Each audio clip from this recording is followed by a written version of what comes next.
Antes del romanticismo se dio un movimiento literario denominado neoclasicismo en el siglo XVIII. Se convirtió en un fiel reflejo del pensamiento ilustrado, cuyo principal objetivo era reformar la sociedad por medio de la razón. Se le denomina neoclásica debido a su renovado interés por los gustos, los temas y los autores clásicos grecolatinos. Los géneros más cultivados fueron la didáctica, el teatro. La didáctica era empleada por los ilustrados como un medio para difundir sus ideas entre la sociedad. Sobresalen la fábula, el ensayo y el género epistolar.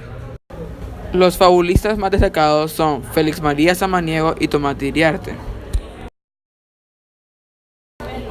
Uno de los ensayistas españoles más relevantes fue Benito Jerónimo Filho, monje benedictino nacido en Ourense, estudió en Salamanca. Fue un activo difusor de las novedades científicas racionalistas y un gran defensor de la libertad religiosa. Otro ensayista español relevante fue Gaspar Melchor de Jovellanos, que nació en 1744 y murió en 1811. Cultivó varios géneros literarios, entre los que destacan sus ensayos, como el Informe sobre la Ley Agraria de 1787. El romanticismo fue un movimiento literario que surgió en la primera mitad del siglo XIX. Tuvo un carácter liberal y revolucionario opuesto al racionalismo ilustrado del neoclasicismo. El romanticismo aporta una nueva visión al mundo, con subjetividad, deseo de libertad, angustia vital y nacionalismo. Los románticos del siglo XIX eran muy apasionados en todos los órdenes, incluido el amor. Los románticos encontraron en la poesía el cauce ideal para la expresión de los sentimientos a través de la lírica, en los cuales se expresaba el amor, la existencia y la libertad.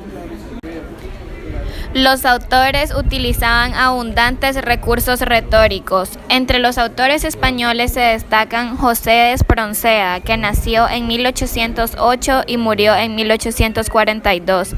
Fue un revolucionario que luchó contra el absolutismo de Fernando VII y fue perseguido por sus ideas liberales. También se destaca Gustavo Adolfo Bécquer, quien nació en Sevilla en 1836 y murió en 1870. Para Bécquer, la poesía es un medio para conocer los misterios del alma humana. Esta idea abrió camino a otros movimientos poéticos posteriores, como el simbolismo. También destacó Rosalía de Castro, quien es considerada la gran poetisa del romanticismo español. Escribe sus obras tanto en castellano como en gallego. Destaca por un estilo intimista y por defender un sentido grave y profundo de la existencia. Nació en 1837 y murió en 1885. El romanticismo surge con fuerza en el Reino Unido y Alemania, y de estos países se traslada al resto de Europa.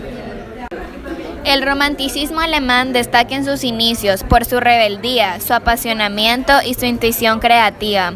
Uno de los escritores más destacados fue Johann Wolfgang von Goethe, quien nació en 1749 y murió en 1832. Fue un poeta, novelista, filósofo, científico y dramaturgo, uno de los intelectuales más relevantes de la cultura alemana. Los románticos británicos vuelven la mirada hacia la literatura medieval en busca de temas y de escenarios. Uno de sus representantes fue Lord Byron, quien nació en 1788 y murió en 1824. Fue un escritor político y en sus obras destacan los personajes heroicos. Los románticos franceses dejaron también grandes obras, como Charles Baudelaire, quien nació en 1821 y murió en 1867. Este traductor, poeta y crítico de arte nació en París, ciudad que ejerció una notable influencia en sus producciones. Una de sus más importantes obras fue Las Flores del Mal. Durante el siglo XIX se desarrollaron en Europa dos movimientos artísticos y literarios que surgieron como oposición al idealismo y el individualismo románticos, el realismo y el naturalismo.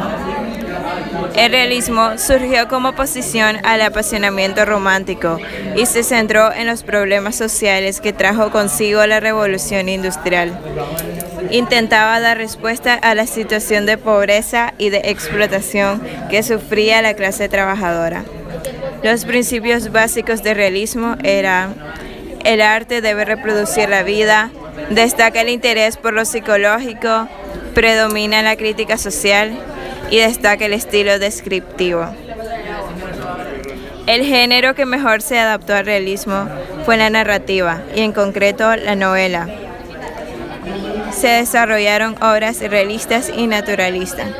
La lírica es escasa en este periodo y es muy apegada a la realidad. El teatro, la dramaturgia representa asuntos de la vida contemporánea. La narrativa. La novela es el género por excelencia de la segunda mitad del siglo XIX, el medio ideal para analizar la realidad social del momento. Los rasgos de las novelas realistas eran fidelidad a la realidad. Los personajes que pertenecen fundamentalmente son la burguesía y la clase obrera. Normalmente el narrador es omnisciente, se da uso de la adjetivación y cada personaje emplea el registro lingüístico. El naturalismo apareció en el último tercio del siglo XIX como resultado de una evolución de las ideas y las técnicas propias del realismo. Es una variante del realismo en la que se aprecia una visión más dura de la realidad. Se recrean en ellos para acentuar su denuncia social y concienciar al lector. El realismo y el naturalismo son leves sus diferencias y a veces ambos estilos pueden convivir en una misma obra. Se desarrollaron obras realistas y naturalistas. La lírica es escasa y tiene una poesía sencilla. El naturalismo apareció en el último tercio del siglo XIX como resultado de una evolución de las ideas y las técnicas propias del realismo. Es una variante del realismo en la que se aprecia una visión más dura. Se recrean en ellos para acentuar su denuncia social y concienciar al lector. El naturalismo en Europa: Rusia, Anton Chekhov; Francia, Gustave Flaubert y Madame Bovary; Reino Unido, Charles Dickens. En el que se conoce el conjunto de textos escritos por el peruano Ricardo Palma. Se trata de relatos cortos de ficción histórica que narran sucesos basados en hechos históricos de mayor o menor importancia, propios de la vida de las diferentes etapas que pasó la historia de Perú, sea como leyenda o explicando costumbres existentes. Aunque su valor como fuente histórica es limitado y no confiable, su valor literario es enorme. Las tradiciones peruanas surgieron en el ambiente periodístico donde se movió su autor. Las tradiciones de Palma tienen características propias, entre otras, como usan un lenguaje popular repleto de refranes, proverbios, canciones, coplas, entre otros. Se basan en un suceso histórico que tienen sustento en archivos o documentos. Tono oral e informal, en muchas ocasiones dialogan con el lector. Propio del romanticismo, el drama es cargado cuando la narración así lo requiere. Al ser relatos cortos, los personajes son diversos. Las tradiciones tienen un gran valor, ya que si bien no fue invención de Palma, con él se da una revitalización del género de la tradición y al mismo tiempo crea un producto literario peruano